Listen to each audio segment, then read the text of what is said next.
Hey, it's Budget Coin Hunter back again. We got us another hunt on Thursday.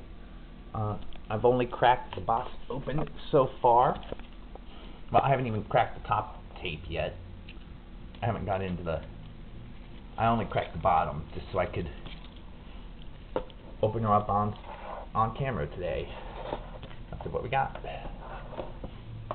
We'll see what enders show up first, and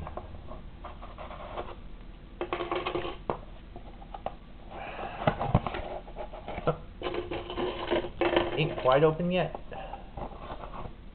There we go. Well, nothing sticks out, but the way these boxes have been, well, you never know. I'm gonna get this top layer pulled out, searched, and then I'll check the bottom for enders. Be back if I find anything. Well, I've just checked the ends. No silver on them, but I'm on a pretty decent box streak and I haven't had a single ender yet. So I think we'll be okay. I'll just get to hunting. See you when I find something. Well, 25 rolls hunted, and so far no silver. I'm hoping we don't get a skunk on that, but we did find this in an earlier roll. Kind of hit on me. 1994 S proof. We'll take that. We also got, now I'm not sure what we've got here. I'm not sure if this is a known variety or if we got some kind of post-mint, but it looks like it's a 1980P without the FG. Now the no FG is a common variety in halves, especially through the 70s and the early 80s, where the mint just stretched the reverse dies as far as they could go, and eventually some of the smaller details, like those designer or sculptor initials, just completely get obliterated. We have a candidate. We also have a candidate 1972D for the no FG variety, but I think this one may not be because I've gotten some no doubters. We've still got 25 to go, so I'll bring it back either with the wrap up or my next find. Well, it took him a while, but skunk finally came back. I had a good little streak going where I had several boxes in a row with at least one silver in it. We may have been skunked on silver, but as I mentioned before, we did get this 1994 proof, as well as a couple of good no FG candidates, 1980P and 1972D. We also got this, and I know it looks ugly, but this is basically a no doubter no FG, and turns out it's 1988P, which is a year I'm not too familiar with. So I'm gonna have to look into that, see if it's actually a no FG variety or if it's some kind of altered coin, and see if that's gunk or actually corrosion. I may soak this in some soapy water to see if that soaks off.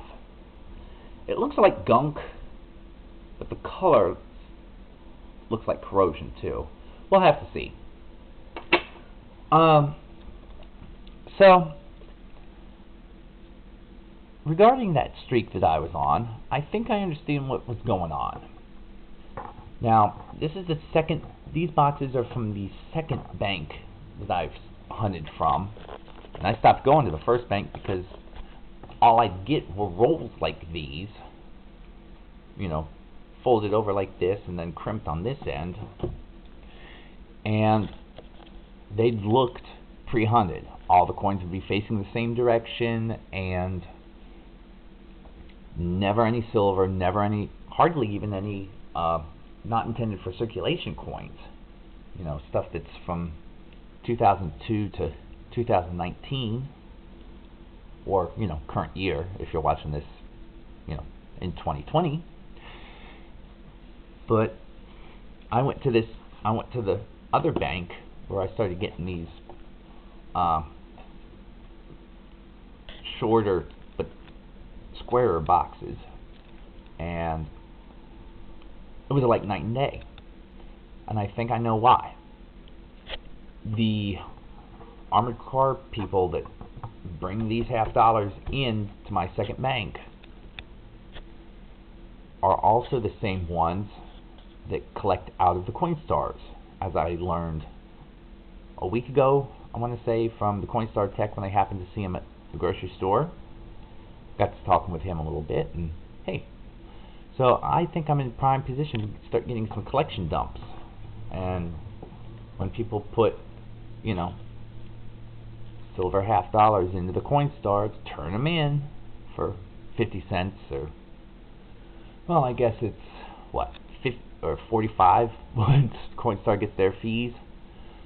But hey, I wind up basically getting them because they just roll them up and they come into these boxes and they're here for me.